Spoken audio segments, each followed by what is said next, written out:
They say that in this small town, when the rain begins to fall and the mist rolls in, people have vanished without a trace. Friends, neighbors, familiar faces who, like you, once found comfort in the rain.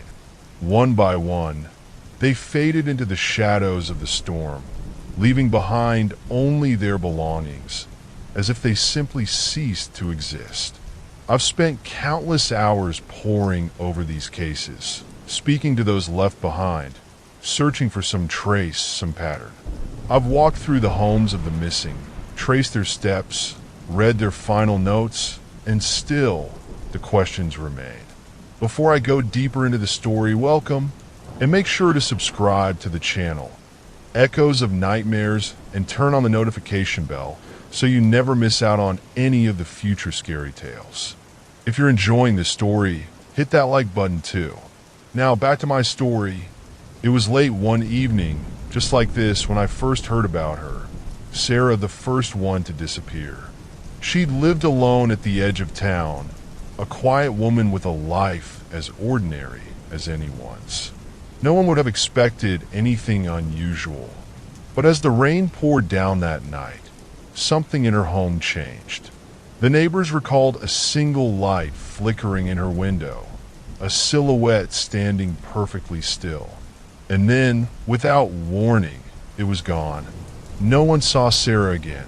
They searched for days, combing every path, every tree around her home. But she was gone, as if she'd been swallowed by the night. Then came Marcus, a young man who'd moved to town a year prior. He had this curiosity about the stories, about the rain, and he would walk the darkened streets late at night, listening, watching. One evening, he mentioned feeling a strange sensation, as though he was being followed, though no one was ever there. He laughed it off as nerves, but as he spoke, there was something in his eyes, a glint of fear that he couldn't shake. Marcus was last seen on a night just like this, leaving a cafe near the town square, looking over his shoulder as he stepped into the rain. By morning, he was gone. The town whispered of these vanishings, of a presence felt in the dead of night when the rain fell heavy and endless. But the more I searched, the more I sensed an unspoken rule among the locals. They didn't talk about it openly. It was as though they feared calling it out, feared that naming it would make it real. And maybe they were right. I met a woman once, someone who'd known one of the missing, a friend of hers named Ellie. She was reluctant at first, her eyes darting around as we spoke, as if afraid that something might be listening. She told me Ellie had come to her days before she disappeared, unsettled by strange sounds outside her window at night. The rustle of leaves, a faint tapping on the glass. She'd written it off, blamed the wind or an animal. But there was something in the way she'd mentioned it, a tremble in her voice, as if she knew, deep down, that it was more. And now, here I am, retracing their steps in the rain, alone on these empty streets, with only the distant rumble of thunder to keep me company. The rain clings to my skin, cold and heavy, and each step seems to echo louder than the last. I find myself glancing over my shoulder, looking for something. And I wonder, is it possible to feel a presence that leaves no trace, no evidence? Is it possible for something to watch from the shadows, waiting, choosing its moment? Each case holds a common thread, a single, unsettling detail that seems to linger after they're gone. Some found a note, hastily written, some a message left unread on their phone. But in each, there was one final, haunting sound, the steady beat of rain, filling the silence as they slipped away, one by one, into the unknown. Each town has its pillars, those familiar faces who bring a sense of stability to the everyday lives of its residents. Here, in this small, rain-soaked town, that person was Robert Hale.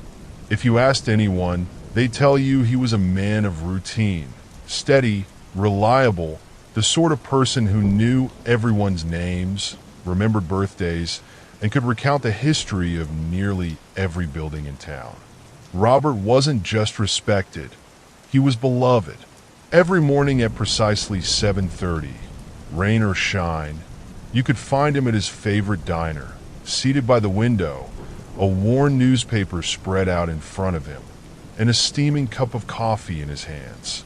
He'd nod to the regulars as they came and went, sometimes offering a gentle smile or a quiet word of advice to anyone who'd listen.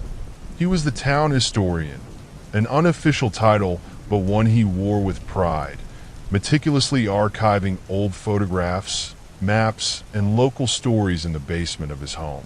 He believed in preserving memories, keeping the past alive so that people wouldn't forget where they came from. But as the weeks rolled by, a change settled over Robert, subtle at first, just a slight edge to his usual calm demeanor. Friends began to notice that his smile didn't come as easily, his eyes darting toward the window every so often, as if expecting something or someone. He missed a gathering one evening, a rarity for him, and didn't answer his phone. It was unlike him, but everyone assumed it was just an off day. Then one morning his regular booth sat empty. The coffee was poured, waiting, but Robert never showed. His absence felt like a shockwave rippling through the community. Friends and neighbors gathered, calling his name, knocking on his door, and searching the familiar streets. His home was quiet, eerily so, each creak of the floorboards sounding like a whisper in the stillness. Someone eventually found his journal resting on his desk, open to a page near the back, the ink smeared, as though he had rushed to write it. It wasn't like Robert to keep secrets, yet these words, they felt almost confessional. He'd written about the rain, how it felt different lately, heavier somehow, carrying something within it that he couldn't quite place. He described hearing soft footsteps outside his window, late at night, always just beyond the glow of his porch light. And then a chilling line, scrawled hastily, as if he'd wanted to record it before losing his nerve. There's a shadow that follows me. I see it from the corner of my eye, standing in the rain, watching. It feels as though it's waiting for me to notice, but every time I try, it's gone. For days, his friends and neighbors debated what to make of his words, dismissing them as the musings of an overactive mind. But for those who knew Robert best, there was a growing unease, a sense that something had truly unsettled him in those final days. And then there was the phone call. Robert had left a voicemail on the night he vanished, a brief, fragmented message that left more questions than answers. In it, his voice was low, unsteady, as though he was speaking in a hurry, whispering words that barely made sense. I don't know how to say this, but there's something, it doesn't belong here. It knows I've seen it. Please, if you're hearing this, don't. The message cut off abruptly, ending with the sound of rain tapping against his window. That voicemail, played over and over by those close to him, sent shivers down their spines, and the unanswered call left them wondering what Robert had tried to say in his final moments. Some claimed to have seen strange marks outside his house, footprints leading to his door only to disappear in the soaked grass. Others spoke of lights flickering in his windows late at night, as if someone or something was still there, moving through his home. Days turned into weeks, and the search for Robert became less of a search and more of a quiet resignation. His belongings remained untouched, as though waiting for him to return, and his empty booth at the diner turned into a haunting reminder. But for those closest to him, there was no closure, only the nagging feeling that something had taken him, something that watched from the rain, unseen yet always present. And as the weeks passed, another unsettling pattern began to emerge. Calls started going unanswered from others around town. People began reporting an unease in their homes, whispers in the night that grew louder with each rainfall, an inexplicable sense of being watched. Some claim to see a figure lingering at the edge of their vision, just out of sight, disappearing before they could get a clear look. With each storm that passed, the town grew quieter, the streets emptier, and the once comforting sound of rain took on a life of its own, echoing in the hollow spaces left behind by those who had vanished. And somewhere, in the shadows, there was the lingering question. Had Robert uncovered something from the town's past that was better left forgotten? Something that had come back for him? The people tried to carry on, but the memory of Robert Hale, the man who had once held the town's history in his hands, remained a constant reminder of the mysteries hidden beneath the rain, mysteries that seemed to reach out, one by one, to claim them. So I ask you, would you linger in the shadows of this town, knowing what Robert knew?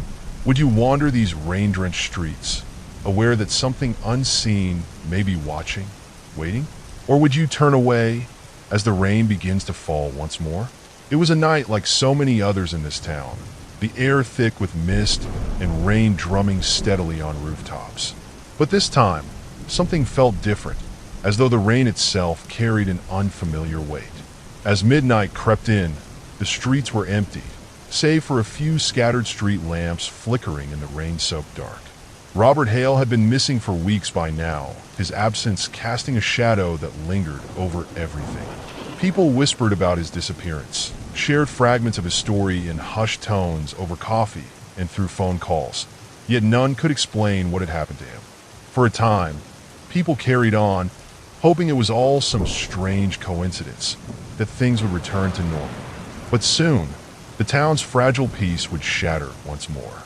On this particular night, Emily Sinclair was last seen leaving a friend's house around 10 p.m. Emily was young, barely 22, with a bright smile that seemed out of place in a town weighed down by worry. She'd grown up here, knew every twist of the winding roads, every rustling tree, every creak of the old town bridge. She wore a long dark coat and her favorite pair of worn-out boots, the ones her mother had always nagged her to replace. She'd laughed it off, promising her mother she'd be careful on her way home. But when her mother awoke to an empty house and the sound of the rain still falling, that promise would haunt her. The last sighting of Emily came from an elderly man who lived 2 houses down. He'd seen her walking alone, huddled beneath a small umbrella, her figure barely visible under the dim light of the street lamp. He nodded to her as she passed, noticing the faintest hint of unease in her eyes, as though she, too, felt something unusual in the air that night.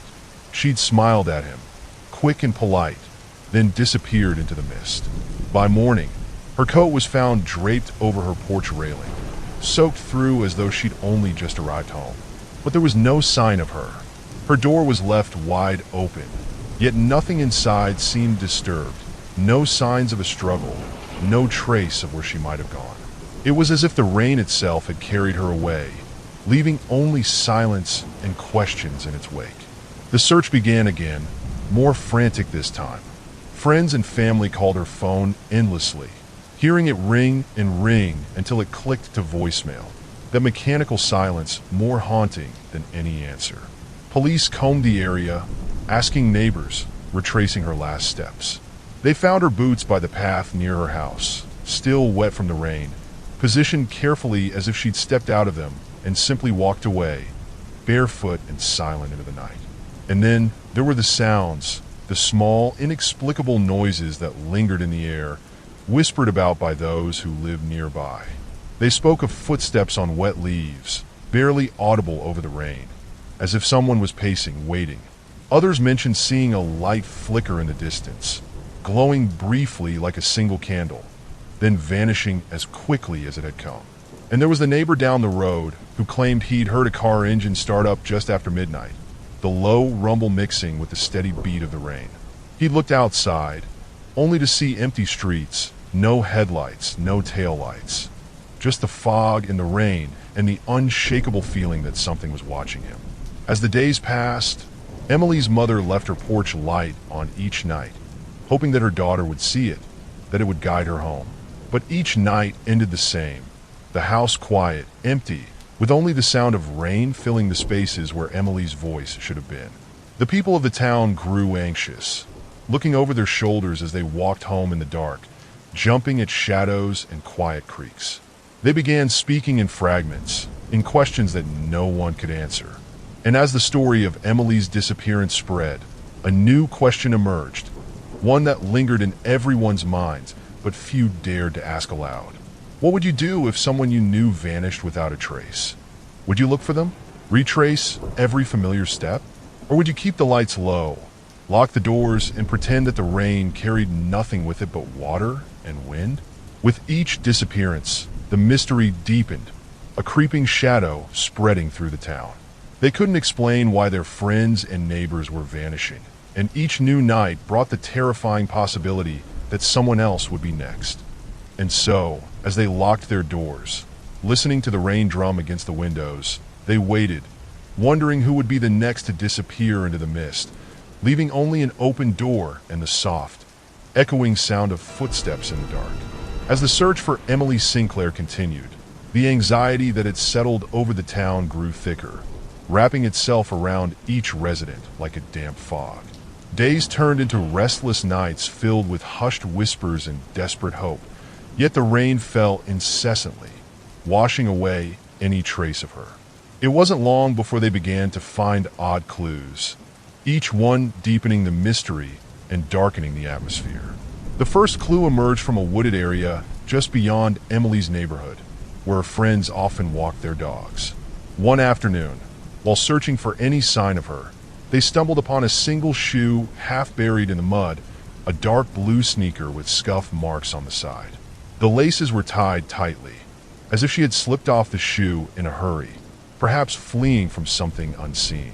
It lay there, stark against the backdrop of the dreary forest floor, an unsettling reminder of her absence. They held it up, passing it between them, each one looking more anxious than the last, as though holding the shoe might summon her back. But with each passing moment, the shoe became more of a haunting artifact than a clue, an emblem of the fear settling over them like the rain. Then a few days later, another chilling discovery was made. While searching through the thicket, a group of children stumbled upon an abandoned phone, its screen cracked but still flickering with life. They hurried to their parents, eager to show what they had found. It belonged to Emily, and when the police arrived, they quickly began to examine it. The chilling twist came when they opened the gallery. The last photo taken, just hours before she vanished, showed nothing but the dense trees of the woods and a hint of the setting sun breaking through the branches. But the photo wasn't what sent shivers down the spines of those who saw it. It was the figure barely visible in the corner, a shadowy outline, indistinct and ethereal, lurking just beyond the frame, watching her. The townsfolk exchanged uneasy glances, and the atmosphere grew electric with tension. This was not just a missing person case. It felt as if something deeper, darker, had woven itself into the fabric of their lives. As rumors spread, tales began to emerge. People claimed they had heard whispers in the woods at night, low and barely intelligible, like a conversation held just out of reach. Some even spoke of seeing strange shadows flitting between the trees when the rain fell heavily, shapes that seemed to move with purpose just beyond the light of their porches. Eyes darted nervously as they walked home, the sound of their own footsteps echoing in the silence. With every passing day, fear blossomed in the hearts of the residents. They began to lock their doors early, their windows shut tight against the rain and whatever else might creep in. Neighborhood watches were formed, patrols organized to walk the streets in groups, hoping to ward off whatever had claimed Emily. But it was all in vain. Tension was thick in the air, a taut line ready to snap. Then, without warning, it happened again. Another disappearance sent shockwaves through the town, heightening the growing sense of dread. This time, it was Daniel, a local high school teacher known for his kindness and patience. He had just finished grading papers at the community center one stormy evening and was supposed to walk home through the park.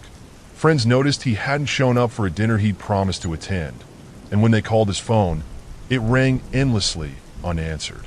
When his friends finally went to look for him, they found the park shrouded in mist and silence, a sense of foreboding hanging heavily in the air.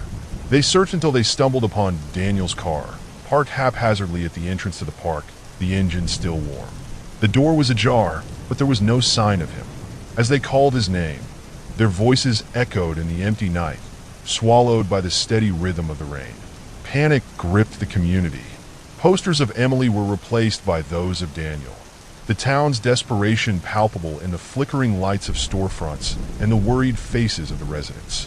As search teams combed the woods, they found more unsettling clues. Daniel's jacket, hanging from a branch as though discarded, and his shoes, neatly placed side by side, almost inviting. It was as if he had simply stepped out of them and vanished into the mist. The news spread quickly, each person adding to the tale as they whispered about the sudden darkness creeping into their lives. Speculations filled the air. Could there be a predator lurking among them? Was it someone from their own community? Or was it something far more insidious, a force beyond their understanding, lying in wait for the rain to mask its presence? That night, the storm intensified. Thunder rumbled like a warning, and the rain pounded the rooftops with unrelenting force. Families huddled together, drawing close, sharing their fears while watching the shadows lengthen in the flickering light. The following morning, a town meeting was called in the community center. As residents gathered, anxiety rippled through the crowd. Parents clutched their children's hands tightly, eyes darting to the door as if expecting something, or someone, to burst in. They debated measures to keep themselves safe, each suggestion met with nervous nods and anxious murmurs. Someone spoke of old legends, tales of spirits that roamed the woods, luring the unwary into the depths where they would never be seen again. Others dismissed these as mere superstition, yet even the most skeptical among them couldn't ignore the mounting evidence. With each disappearance, with each whisper heard in the rain, the threads of fear wove tighter around their community. They were losing their grip on the town they had known, and with it, their sense of safety. As the meeting concluded, people stepped outside into the still falling rain, their faces drawn with worry. But in the distance, a figure lingered just beyond the tree lean, shrouded in mist, motionless and silent. It watched the townsfolk, a shadow among shadows, unseen yet watching, a reminder that they were not alone in this growing darkness. And as they walked home, they couldn't shake the feeling that someone, or something, was watching, waiting for the next storm to rise, to claim yet another soul. The rain never let up, an unyielding curtain draping over the town, transforming familiar paths into treacherous trails. The community was gripped by a palpable fear, yet a flicker of hope burned bright in the hearts of those who had taken to the forests, determined to uncover the truth behind the recent disappearances. Every corner of the dark woods seemed to hold secrets waiting to be revealed, and each search party ventured forth, armed with flashlights and a shared sense of purpose. The townspeople, fueled by desperation, organized themselves into teams, their flashlights slicing through the rain-soaked gloom as they fanned out into the surrounding woods. Whispers of hope mingled with the tension that coiled around them, thickening the air. They called out names, the sound of their voices echoing against the trees, searching for any sign of Emily or Daniel, hoping to find them hiding in the underbrush, alive and scared. As they walked deeper into the forest, the light from their flashlights danced along the damp trees, illuminating peculiar objects that seemed out of place. A child's toy, a rusted tricycle, and pieces of clothing that bore no connection to either of the missing individuals. Each discovery was a chilling reminder of the fragility of safety, raising more questions than answers. The wind howled through the branches, and they could almost hear whispers carried on the breeze, making the hairs on the back of their necks stand on end. The first sign of something truly unsettling came when a pair of searchers stumbled upon an old cabin, weathered by years of neglect and overgrown with creeping vines. It stood like a ghost among the trees, its windows dark and foreboding, a relic from another time. The door creaked ominously on its hinges as they approached, the sound resonating with an eerie familiarity. They peered inside, their hearts pounding in their chests, but the interior was empty, filled with dust and shadows, its secrets sealed away. Inside, they found an assortment of discarded objects, a collection of broken dolls, a yellowing book filled with strange symbols, and a fireplace that had not seen warmth in years. Among the debris lay a tattered map, its edges frayed, marking points of interest in the forest that seemed long forgotten. But the most chilling discovery was an old photograph, faded and creased, depicting a group of people standing in front of the very cabin they had entered. Their faces were gaunt, eyes hollow, as if they had been touched by something dark. As they stepped back outside, unease filled the air, the clouds swirling ominously overhead. Just as they were about to leave the cabin behind, one of the searchers, Sarah, felt a strange sensation wash over her. She turned toward the trees, where a flicker of movement caught her eye. There, standing in the distance, was a figure, pale and shadowy, almost ethereal against the backdrop of the forest. Her heart raced as she called out, but the figure merely stood there, watching, silent and still. "Is someone there?" she shouted, her voice trembling. The figure turned, and in a heartbeat, it vanished into the trees, leaving only an unsettling stillness in its wake. "Did you see that?" she gasped, turning to her partner, but he shook his head, a frown of confusion crossing his face. "See what? There's nothing there," he replied, peering into the dense woods. But Sarah knew what she had seen, an apparition that felt all too real, like a specter from a nightmare lingering just beyond reach. The encounter fueled her dread, yet the search had to continue. She couldn't shake the feeling that whatever was out there was drawing them deeper into the forest, pulling them away from the safety of the town and into the unknown. As the searchers pressed on, fatigue and tension weighed heavy on their shoulders. They moved cautiously, the underbrush crackling beneath their feet, rain soaking through their clothes and chilling them to the bone. The deeper they ventured, the more they felt the presence of the woods around them, the ancient trees seeming to close in like sentinels, watching, waiting. With each step, unease mounted. They exchanged nervous glances, and the earlier determination began to waver. They were not just looking for missing people. They were stepping into a realm where fear thrived, and every rustle in the leaves could signal something lurking just beyond the trees. "Are we sure we should be this far in?" one of the searchers finally voiced, breaking the uneasy silence. The question hung in the air like a heavy fog. They had heard the stories, the warnings passed down through generations. Some spoke of the forest being cursed, a place where time lost its meaning and lost souls wandered eternally. The townsfolk had often joked about the spirits of the woods, but now, standing in the heart of that darkness, those jokes felt like a cruel jest. But they pressed on, driven by a collective hope. The woods were alive with sounds, the rain pattering rhythmically against the leaves, the distant rumble of thunder echoing overhead, and the faintest whisper of voices carried on the wind. It was hard to discern whether the whispers were real or mere figments of their anxious minds, but the sensation of being watched only intensified, wrapping them in a web of paranoia. As the shadows lengthened, Sarah's heart began to race. She couldn't shake the feeling that something was following them, lingering just out of sight. Every crack of a twig, every flutter of a leaf felt like a sign. She turned to her partner, a question burning on her lips. "If you were part of this search, would you keep going deeper or turn back?" The question hung heavy in the air, a reflection of their shared fear. As they stood there, the sound of raindrops on the leaves mingled with their racing hearts, and for a moment, the weight of uncertainty loomed large. The trees loomed around them, an ancient presence, holding their breath as they awaited the answer. Would they brave the unknown or retreat to the perceived safety of the familiar? Suddenly, a loud crash echoed through the forest, as if a large branch had snapped. The group jumped, adrenaline surging through their veins. Fear overtook them, and they instinctively stepped closer together, clutching their flashlights tightly.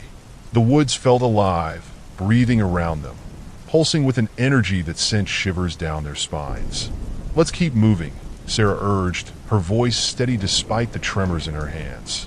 The group nodded, the sense of urgency compelling them forward, deeper into the haunting heart of the forest.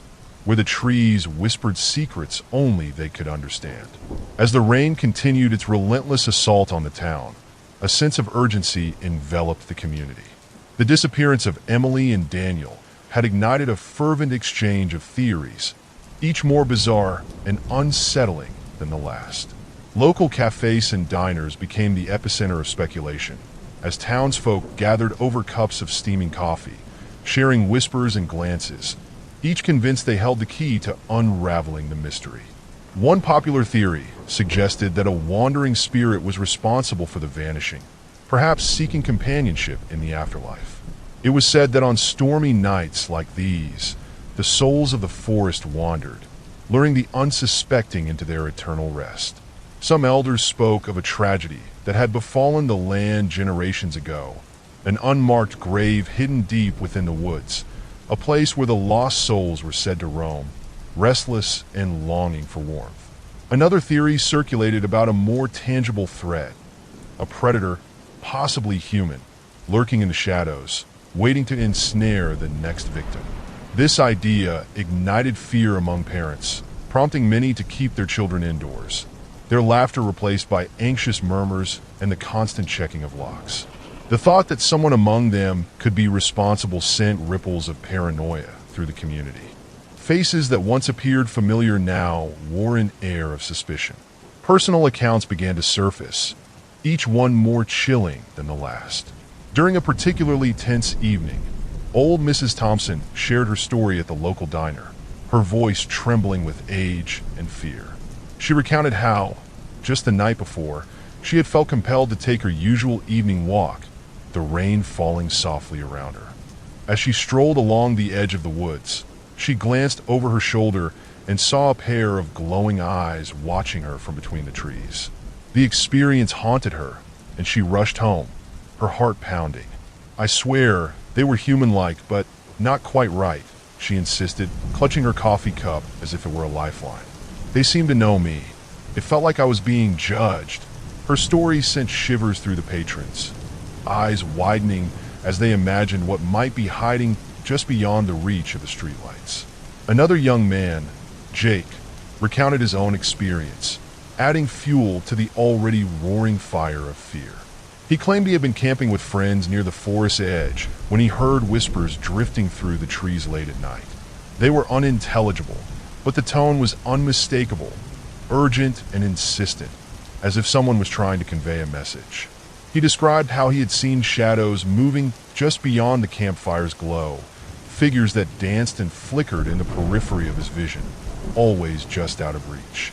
"I thought I was imagining things," he confessed, "but it felt real.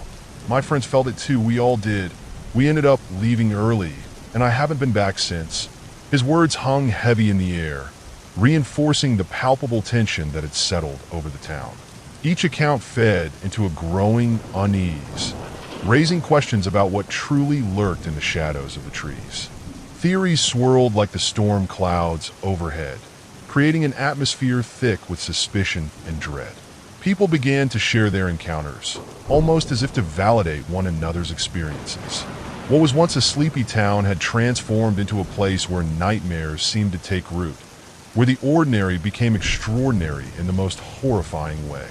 But as fear tightened its grip on the town, another chilling event unfolded, one that would send the community spiraling into chaos. One stormy evening, just as the sun dipped below the horizon, casting an eerie glow over the landscape, a house near the edge of the forest was discovered wide open, its doors swinging ominously in the wind. The house belonged to the Abernathy family, a quiet couple who had lived there for years without incident. Neighbors grew concerned when the Abernathy's failed to respond to calls and knocks. As the rain fell steadily, pooling in the street, a few brave souls ventured across the yard to investigate. The door creaked as they pushed it open, revealing a scene that sent chills down their spines. The inside of the home appeared untouched, but the atmosphere was thick with an unsettling silence. They called out for the Abernathy's, but only the sound of their own voices echoed back. Pictures hung on the walls, memories frozen in time, yet something felt off, as if the essence of the family had been stripped away. Then came the realization that sent shudders through the group. There was no sign of struggle, no indication that anyone had forced their way in. The furniture was in its place, the dishes still set on the dining table, as if they had just stepped away for a moment. Yet a sense of abandonment filled the space, thick and suffocating. As they stepped further inside, the group noticed the front room's window was wide open, rain drenching the floor, mingling with the musty smell of the house. It was as if the world outside had seeped in, threatening to claim this space as its own. The only item out of place was an open journal lying on the coffee table, pages fluttering in the wind, revealing hasty scrawls that detailed the Abernethys' growing fears about the darkness lurking in the forest. "Things aren't what they seem," one entry read. "I feel like we're being watched. I don't know who or what it is, but I can't shake the feeling that something terrible is coming." The group exchanged terrified glances, realizing they stood on the precipice of something sinister, something that was now impossibly close. They quickly retreated from the house, their hearts racing as the reality of their situation sank in. As they gathered on the porch, the rain continued to pour, mingling with their fear and uncertainty. "We have to tell everyone," one of them gasped, urgency coloring their words. "They could be next. We need to warn the town." But as they turned to leave, a loud crash echoed from within the house, as if something had fallen or had been knocked over. The group froze, adrenaline surging through their veins. They looked at each other, terror etched on their faces. The sound reverberated in the thick silence that followed, a stark reminder that whatever had transpired within those walls was far from over. With shaky breaths, they rushed out into the rain, their minds racing with possibilities. The mystery deepened, and the fear became almost tangible as the town was now faced with an unimaginable reality. What if the Abernethys had encountered the same fate as Emily and Daniel? What dark force had claimed them, and how could they possibly protect themselves from whatever lurked just out of sight? As the group made their way back to the heart of the town, they felt a new sense of urgency. It wasn't just about finding the missing anymore. It was about survival. They needed answers, and they needed them fast. The shadows were closing in, and the truth behind the disappearances felt closer than ever, shrouded in rain-soaked whispers and dark, encroaching fear. As the rain fell in relentless sheets, blurring the line between earth and sky, a chilling silence enveloped the town. Fear hung heavy in the air, thick enough to cut through, with each person grappling with their own anxieties. The unsettling events, the missing individuals, the eerily abandoned house, had forged a palpable tension among the townsfolk, as if a storm was brewing, not just outside, but within their very hearts. In the wake of the Abernathy discovery, a search committee was formed, comprised of volunteers determined to uncover the truth. They gathered in the town square, the soft glow of lanterns flickering against the backdrop of the murky night. The rain pounded relentlessly against the cobblestones, and whispers of what lay ahead mixed with the sound of the downpour. Fueled by fear and desperation, the group decided to scour the outskirts of the woods, where the disappearances had begun. As they ventured deeper into the forest, the rain soaked through their jackets, and the ground squelched beneath their feet. Yet, their resolve held firm, buoyed by the need for answers. After hours of searching, they stumbled upon an overgrown path, one that twisted like a serpent through the dense trees. It felt as though they were stepping into a realm untouched by time, a place where reality blurred with the unknown. The air grew still, and a sense of foreboding wrapped around them, urging them to turn back, yet their curiosity propelled them forward. Then, as they rounded a particularly thick cluster of trees, one of the searchers spotted something half buried in the mud, a weathered, leather-bound diary, its corners frayed and darkened with age. Heartbeats quickened, and a hushed reverence descended upon the group as they knelt to retrieve it. The diary was adorned with peculiar symbols, swirling designs that seemed to pulse with a life of their own, mesmerizing yet unsettling. As the pages were carefully turned, the scent of old paper and damp earth wafted into the air, enveloping them in a strange embrace. The writing was frantic, ink blots staining the pages as if the author had hurriedly scrawled their thoughts, desperate to document something unexplainable. One entry, dated over 100 years ago, caught their attention. They've come again. The woods whisper secrets, and the shadows dance closer. I found them. Sacrifices made to appease an ancient presence that lurks beyond the veil of the trees. They say the chosen ones are drawn in, never to return. We must stop them before it's too late. The air grew heavy with tension as they absorbed the words. Whispers of old tales filled their minds, stories passed down through generations, tales of a dark force that demanded tribute, feeding on the souls of the lost. Each revelation sent shivers down their spines, intensifying the gravity of their discovery.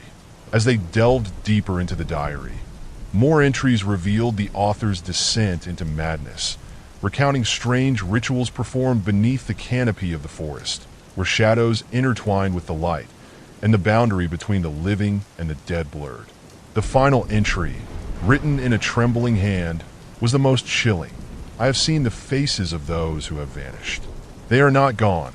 They linger, trapped in a cycle, awaiting the next offering.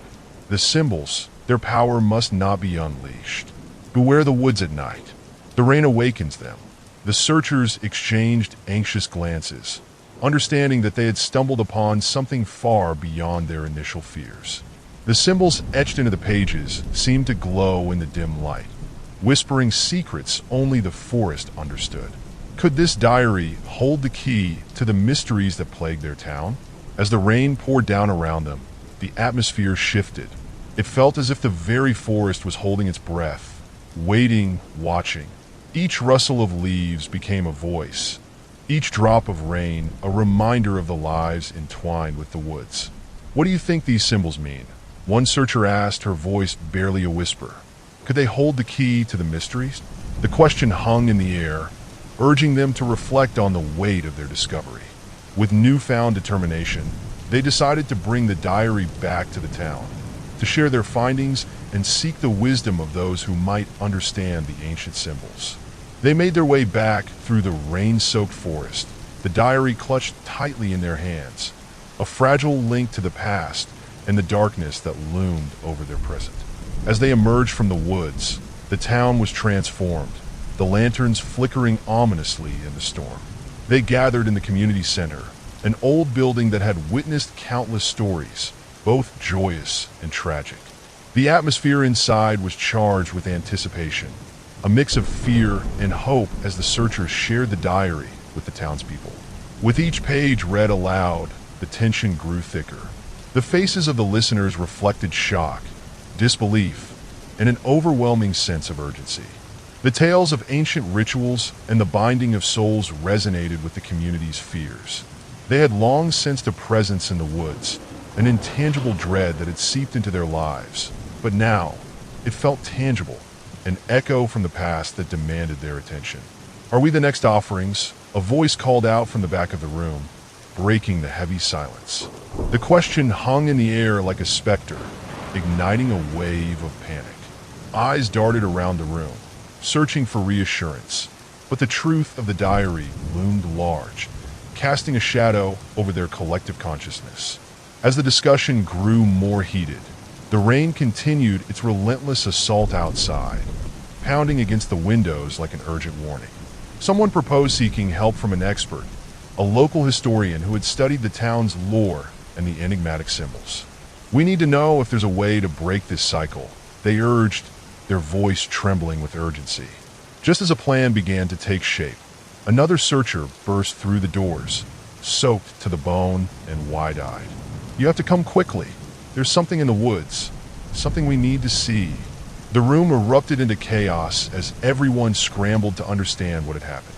The urgency of the situation gripped them, and the searchers who had just returned from their expedition felt a chill of recognition, sensing the dark undercurrents swirling around them. As the townsfolk followed the frantic searcher back into the rain-soaked night, the atmosphere shifted once more. The storm seemed to intensify, as if reflecting the turmoil within their hearts. The air felt charged with electricity, a harbinger of the climactic confrontation that awaited them. What awaited them deep within the forest, shrouded in rain and darkness? Would they uncover the truth behind the symbols, the vanished, and the entity that had lingered for centuries? Or would they become part of a chilling legacy that had haunted their town for generations? They pressed on, the weight of the diary heavy in their minds, ready to confront whatever lay ahead, aware that the secrets hidden within the woods might not only alter their fates, but the fate of the entire community. As the townsfolk pressed deeper into the woods, the rain continued to fall, each drop a reminder of the urgency that weighed heavily upon their hearts. The forest seemed to close in around them, shadows stretching and bending in unnatural ways, creating a living tapestry of fear. Every sound, a crack of a twig, a distant rumble of thunder, sent a jolt through their collective consciousness, heightening their senses as if the very trees were alive, whispering secrets that only the rain could understand. They followed the frantic searcher through the dense underbrush, the night growing darker and the rain blurring their vision. It felt as if the woods were conspiring against them, pulling them deeper into its heart.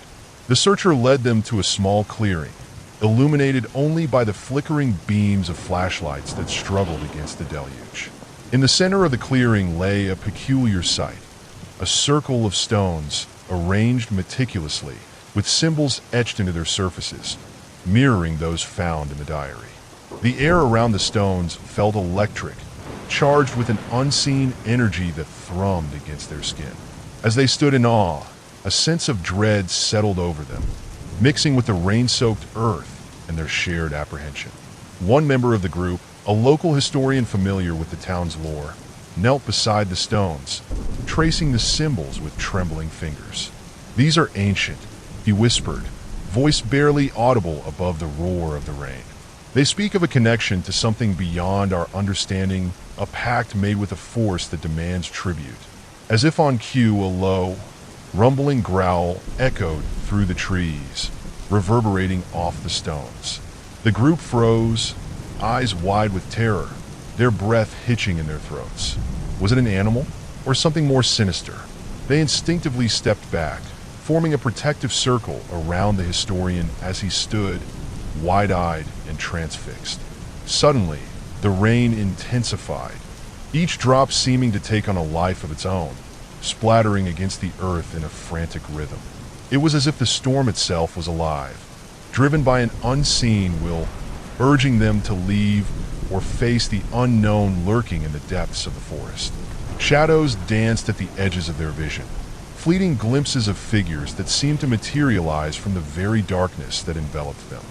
One of the searchers, filled with dread, clutched the diary tightly, flipping through the pages with urgency. "We need to find out what happened to the last entry," she cried out, "the one that talks about being stalked." The historian snatched the diary from her grasp, his heart racing as he scanned the pages. The last entry was hastily scribbled, ink running in places as if the writer had been caught in a sudden downpour. It read, "I feel it watching me, lurking in the shadows. It moves only when the rain falls, a presence that has no form, yet feels all-consuming. I fear I'm not alone. There are others in the woods, those who have come before me. They linger, trapped in the rain's embrace, waiting for the moment when I become one of them." The historian's eyes widened as he shared the entry aloud, and an unsettling silence fell over the group. They looked around, half expecting to see the faces of the missing, their eyes reflecting the fear that bound them together. But instead, they were met with the suffocating darkness of the forest, shadows flickering and shifting like living entities, each one a reminder of the unsolved mystery that haunted their lives. "What does it mean?" a searcher whispered, the tremor in her voice palpable. "Are they watching us?" As if in response, the ground shook slightly, and a gust of wind howled through the trees, chilling them to the bone. The shadows seemed to pulse, drawing closer as the group huddled together, their hearts racing. Something was coming, something that was neither seen nor heard, yet its presence could be felt in the pit of their stomachs, a profound sense of dread. In that moment of heightened tension, a figure materialized at the edge of the clearing.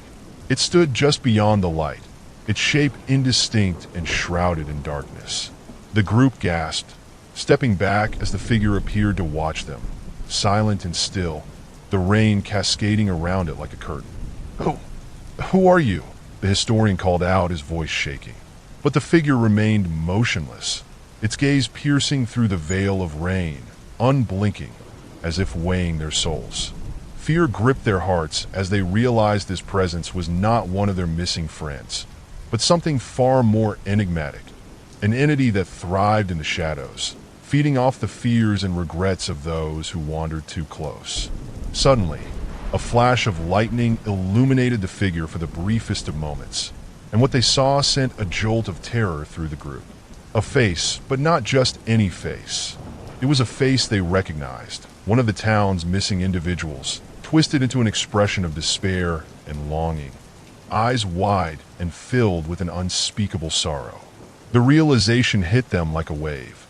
This was not just a shadow, it was a warning. As the flash faded, the figure dissolved back into the darkness, leaving only the sound of rain and the rapid beating of their hearts. The townsfolk stood frozen, fear coursing through their veins. They had come seeking answers, but now they were faced with a truth far more horrifying than they could have imagined. The historian, trembling, opened the diary to the final pages. "It ends here," he said, his voice barely a whisper, laden with despair. "There's no resolution, just an abrupt ending. What happened to the author? Did they fall prey to whatever lurks in the rain?" The group exchanged uneasy glances, a chilling realization washing over them. The diary, a tangible connection to the mysteries of their town, left them with more questions than answers. The missing people, they could still be out there, trapped within the very fabric of the woods, their souls entwined with the rain, forever watching, forever waiting. As they prepared to leave the clearing, a heavy silence fell upon them, the air thick with the weight of unresolved fear. The historian's words echoed in their minds, a haunting reminder that the past was not as distant as they had believed. Perhaps the diary had not been meant to warn them, but rather to bind them to a cycle they couldn't escape. They retraced their steps through the forest, each sound amplified by the pounding rain, each shadow a reminder of the darkness that lay just beyond their sight. And as they reached the edge of the woods, a sense of foreboding gripped their hearts. What if they were not meant to leave? With each step away from the clearing, the whispers of the missing individuals seemed to follow them, carried by the wind and the rain, beckoning them back into the depths of the forest. The townsfolk turned to look one last time, and in that fleeting moment, they felt the weight of countless eyes upon them. Those who had been lost, those who might never find peace. Perhaps they're lost, or perhaps they found something we're not meant to understand, the historian murmured, the truth of his words sinking deep into their souls. As they made their way back to town, the rain continued to fall, washing away the remnants of their fears while simultaneously deepening the mystery of what lay hidden within the woods. They had survived the night, but at what cost? The thunder rolled in the distance, a haunting reminder that while they may have returned, the darkness was still very much alive, lurking just beyond the trees, waiting for the next storm to come. And in that unsettling silence, they all wondered, when would it rain again? As the townsfolk trudged back home, the rain continued to pour, each droplet echoing the unresolved fears that had woven themselves into the very fabric of their lives. The streetlights flickered as they walked, casting long shadows that seemed to stretch out toward the darkness, as if reaching for something just beyond their grasp. The damp air was thick with a sense of foreboding, and whispers of the past lingered in the corners of their minds. Each person grappled with their own thoughts, recalling the faces of those who had vanished, friends, family members, whose absence left an indelible mark on their hearts. The search had uncovered not only the mystery of the missing, but had opened a chasm of dread that resided just beneath the surface of their quaint little town. Arriving home, they faced the familiar, yet now eerily unsettling comfort of their living rooms, the rain beating rhythmically against the windows like a persistent reminder of the dangers that lurked outside. A sense of safety surrounded them, yet it felt hollow, as if the very walls whispered secrets they weren't meant to hear. As I settled into my own space, the haunting echoes of the night weighed heavily upon me. I couldn't shake the image of the shadowy figure watching from the trees, the chilling eyes that had reflected despair and a warning. I pulled the blanket tighter around me, wishing to ward off the chill that seemed to seep into my bones, and pondered the meaning of the diary's last entry. It was clear that the search was not just for the missing. It was a battle against an unseen force, one that fed on their fears and uncertainty. If you, like me, felt the chill of this story creeping up your spine, then you know that some tales are not merely stories. They are echoes of reality that linger long after the lights go out. There is a darkness that stretches beyond our comprehension, mysteries that wrap themselves around us like fog, whispering truths we may not want to face. So, if you are drawn to the shadows, if you seek the thrill of the unknown, I invite you to subscribe to this channel for more tales designed to keep you company at night. Together, we will explore the depths of fear, the edges of the unexplained, and the tales that keep us awake when we should be sleeping. And remember, some mysteries are never meant to be solved. Perhaps that is what makes them so compelling, so terrifying. They challenge our understanding of the world, leaving us in a perpetual state of wonder and fear. Until next time, stay safe and sleep with one eye open.